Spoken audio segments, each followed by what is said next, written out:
Sometimes I bend up and then I bend up further from there, and that's kind of where you get even a more dramatic sound. If you just bend one further right away,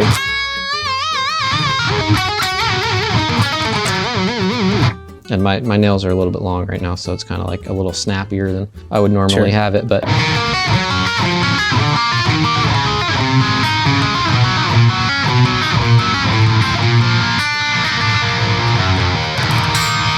and when I do those kind of big rock, like, a lot of times I'll pluck that high E just so that you really hear that snap, you know? Okay, so here's my lesson with Brandon Ellis. He used to play in Black Dahlia Murder. I toured with him originally in 2015 when he played in a band called Cannabis Corpse, and they were very, very good. And so I wanted to get a lesson in with him because he just has like incredible knowledge about so much stuff that I'm really interested in, and maybe you are as well.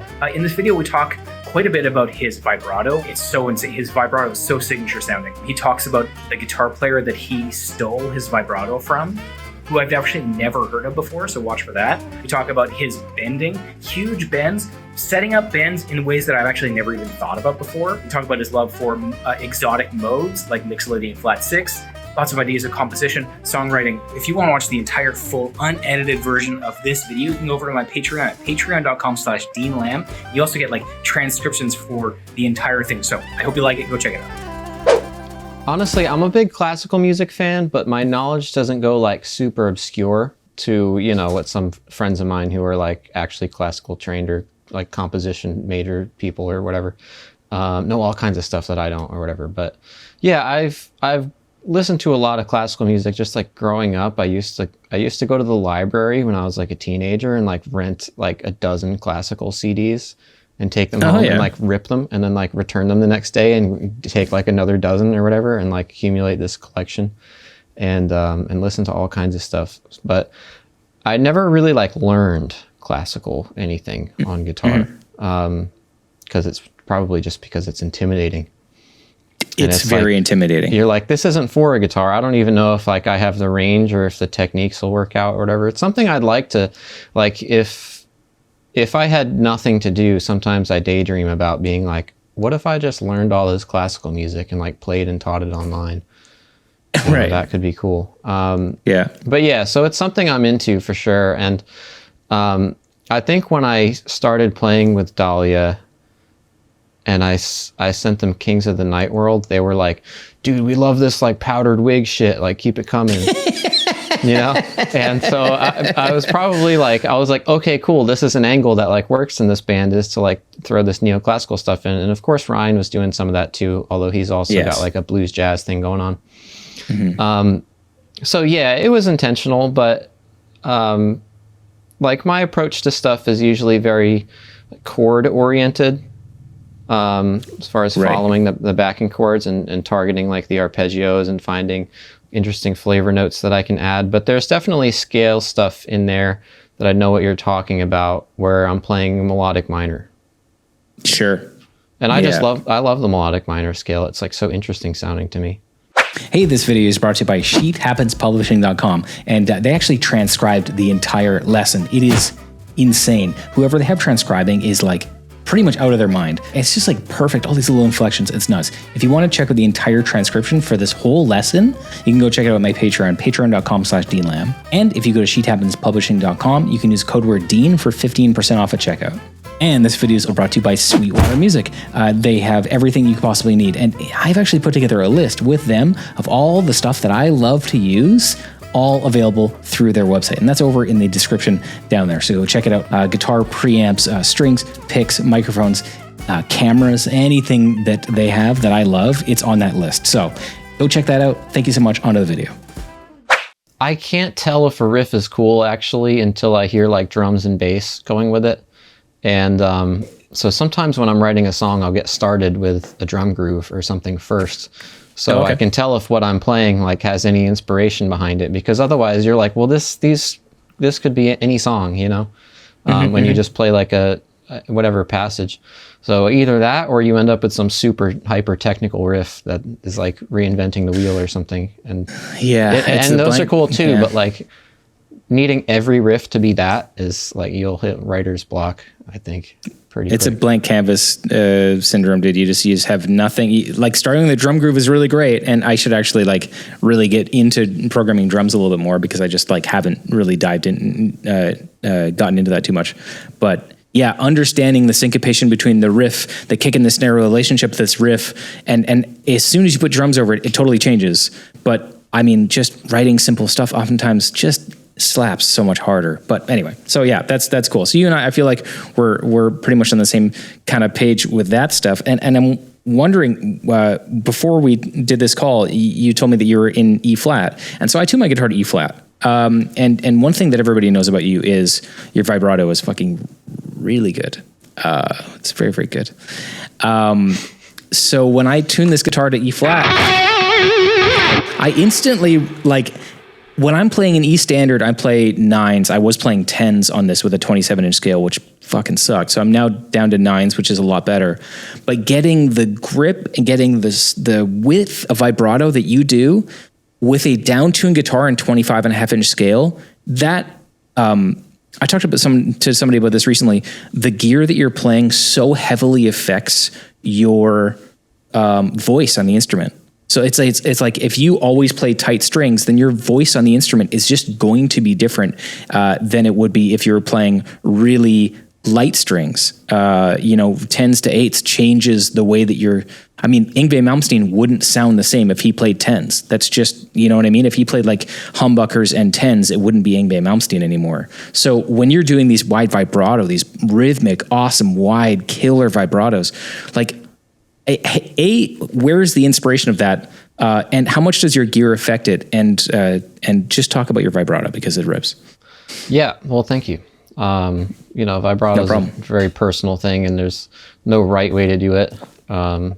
Yeah. But ideally, I like to be in control of it. So that's like one. But I find that like I think I know how I do it, and then when I really pay attention, I'm not doing what I thought I was. So when I go to teach it, sometimes it's like sometimes it's just a feel thing, But yeah, you're absolutely right, because in my journey, I used to play 11s in E flat. That was like my standard setup, like a Charvel San Dimas 11s in E flat. And I was playing like a lot of Blue Saraceno. He's like one of my top 5 favorite guitar players of all time. My Mount Olympus of guitar players has Blue Saraceno on it. And his vibrato is just so wide and stylish, and honestly, I just stole it as hard as I could from that guy. And I sound different, we don't sound exactly the same, but if you hear him play, you'll hear it right away, that there's inspiration there. But doing it on tighter strings, I mean, you can hit the same pitch and you can hit the same rhythm, but I find that it's going to sound different, and the amount of time you spend in between like your bass note and the note you're bending to, even if you're hitting the pitch, it can be like a smoother arc or a more quick arc depending on how tight your strings are, and assuming that you can do it, that you can match the sound that you're going for in your ear, and it's going to sound different. And I think the tone of the string sounds different too, like the overtones that you hit as you bend the string.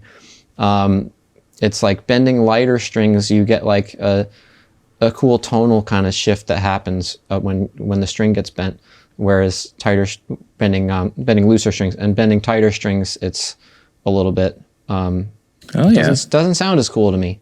And I took, I went a step down and I started sounding more like me, like back in the first album I recorded on, which was Arsis Unwelcome. I think I was playing like 12. I think I was playing that Ernie Ball set like 12 to 54 on C sharp standard, which was not very loose. Nope. And I was just doing it as hard as I could, and I still sounded like myself, but I didn't quite sound like I do now doing that.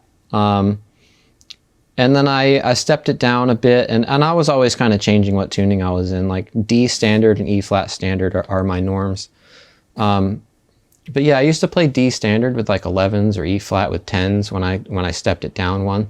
Yeah. And then I kind of had like a moment where I was hanging out with Chris Amott. I was like at his apartment jamming on his guitars, And we were both in D standard, and I had like 10 to 52, which is a totally reasonable, probably what a lot of people would use for D standard. And he was playing in D standard on 9 to 42, I believe. It was definitely nines. And it was just so ridiculous. And he had like that awesome sound. And when I played his guitar, like I did too. And I was like, whoa, this is kind of crazy. And on the flip side, he was playing my guitar and he was like, wow, this 52 is like really awesome for these riffs where you can like really dig in and you know, have a lot of control with the right hand. So yeah, I think we kind of both played each other's guitars and like took something away from it. Very cool. Very cool. I think my camera just shut off for a second, but it's all good. I can see it. I love that you talk about and you actually draw it out, the flow of where your string, of the bending, and because I do that quite a bit with pinch harmonics. Like I love a pinch harmonic that's,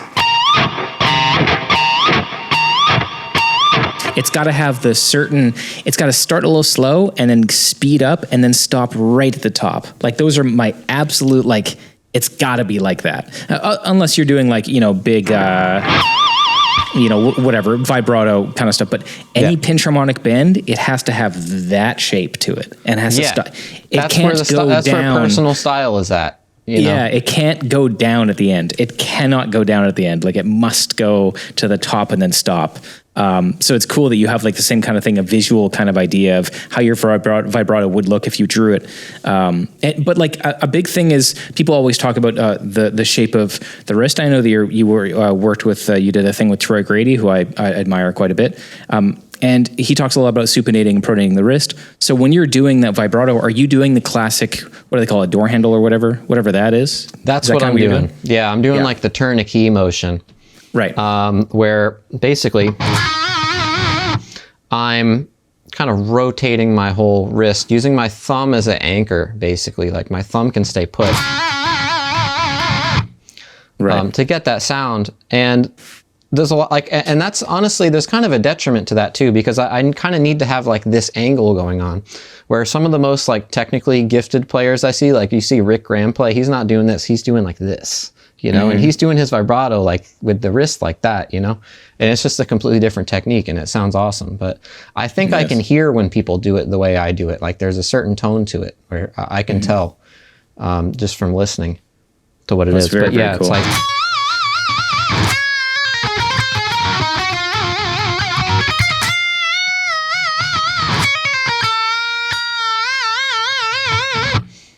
I don't know. It's just the way that I hear it is the way that I do it. And I did have like exercises that I worked on when I was trying to get like better control over it. And I would do stuff where I'd like play one note and then bend up to it.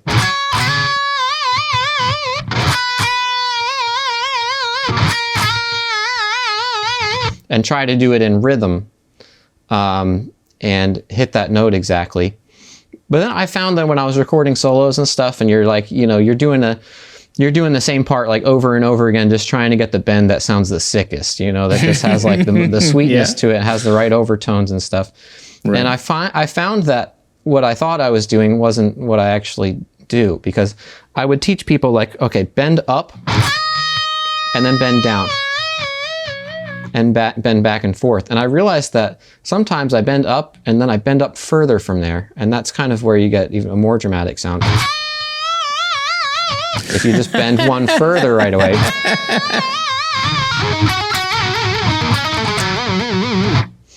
Okay, I have a question. So first off, you're oftentimes you're setting the pitch, and that you're setting the pitch consistent, and then you do the vibrato, which is a really awesome thing. Like it's almost always the set the expectation or set the pitch and then bend from there, vibrato from there, which I really like. But you're setting, because there's always like a note, a pitch to go back to, and oftentimes it's zero tension on the string. So hit the note and then bend up, and it's just really a fast bend up and then back down and let all the tension completely go back to your standard, whatever it is. But with this idea you just talked about, are you going bending up and then that up is now the new basis of where your tension should go to? So it's hit the note, bend up, and then from there bending up even further and then going back to that first bent note. Is that what you're doing? Yeah, because well, most of the time when I want to make a note like have a lot of impact, yeah, I'll bend into it.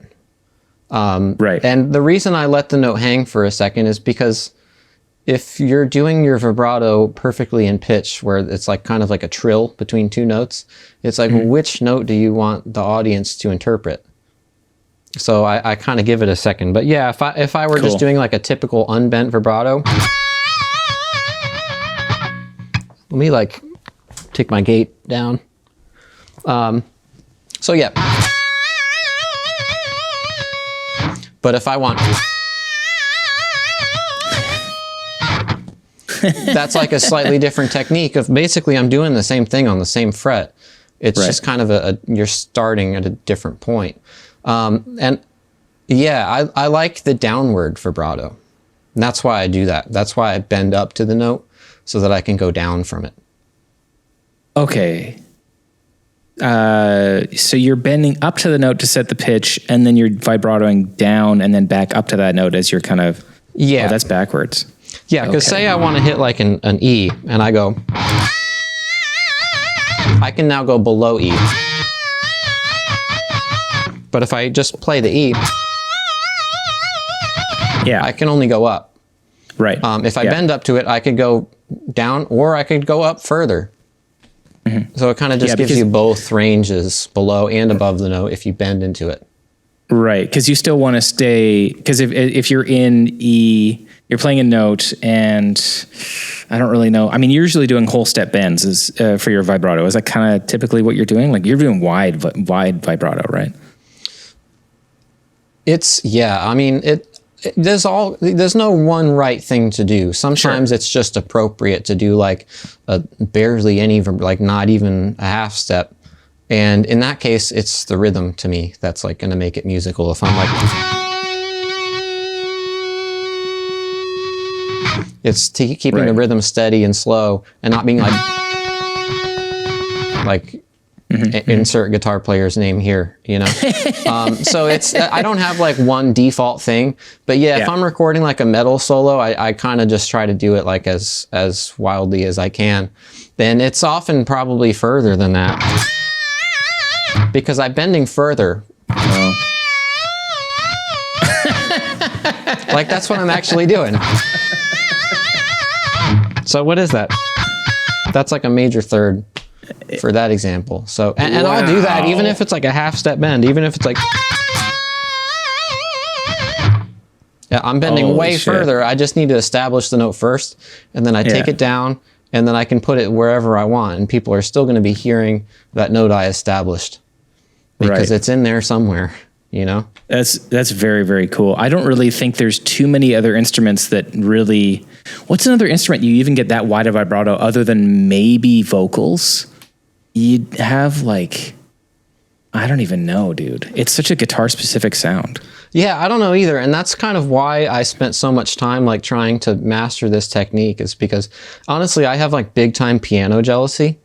Like I'm like the piano is the ultimate instrument. You can play rhythm and lead. You can like play percussively. You have 10 fingers that you can use to hit notes at any given time. But I'm such like a relative interval type person where like if you're on piano and you want to transpose something like down a step, it's just like, I'm sure a good piano player can do that no problem. But for me, I'm like, I need to learn a whole new thing now just to like do this and adapt this to a different key or something. It's just like very confusing to me. It's weird to have an instrument that's based around like, okay, all the white keys are C major. And it's like, all right, is that very applicable to what I need to do musically? Sure. So I don't know if I'll ever like get badass at piano, but I was like, all right, well, I'm in too deep on guitar. I should figure out like what are the most guitar specific benefits? Like what does the guitar really do best, and try to exploit those. And so string bending and vibrato is definitely like one of those things. Like you have the benefit on a guitar where your hands are like directly connected to the string. You can directly manipulate it, not like a piano where you hit a key and like a mallet strikes the string and it just rings out and you have a sustain pedal, and however hard you hit it was how you can't like manipulate that string any further unless you're playing keyboards, and now it's like you can do anything. can do anything like that with like MIDI, MPE instruments. Jordan Rudess is insane. Like he'll do stuff on keyboard, and I'm like, that sounds like as absolutely expressive as any guitar player could ever play that line. Like,